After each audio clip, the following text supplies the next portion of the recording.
Hello guys, today I do have the REDMI Note 15 5G phone and I'm going to tell you what to do if you do have your PIN not accepted in this device. PIN, passcode, doesn't matter, the name is the same. The thing is the same. As I can see, I have something like this, 2580 PIN, and it's not accepted. And why?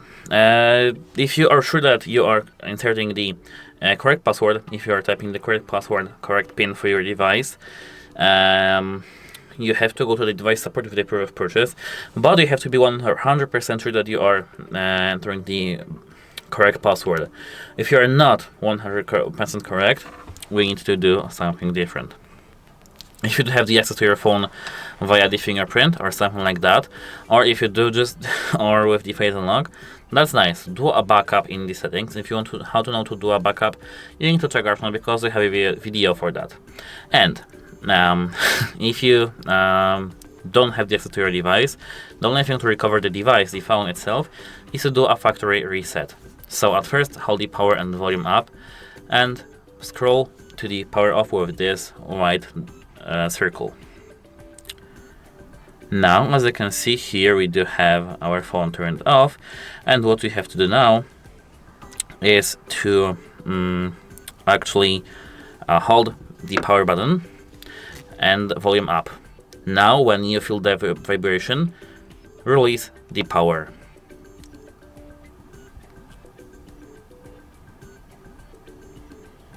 Now, as you can see, you are in the Xiaomi HyperOS recovery mode, and here click volume down button, power wipe data, volume down, power on wipe all data, and you won't have any part of the data that you had previously on your device.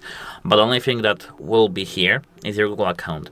To have the access to your device, you need to remember the password that was here on this device. To the Google account, of course, not the PIN code, passcode, just the password to the Google account. This is the Google FRP, and you can read it about it on the Google official websites. And that's it. Hope it helps you, and have a nice day. Goodbye.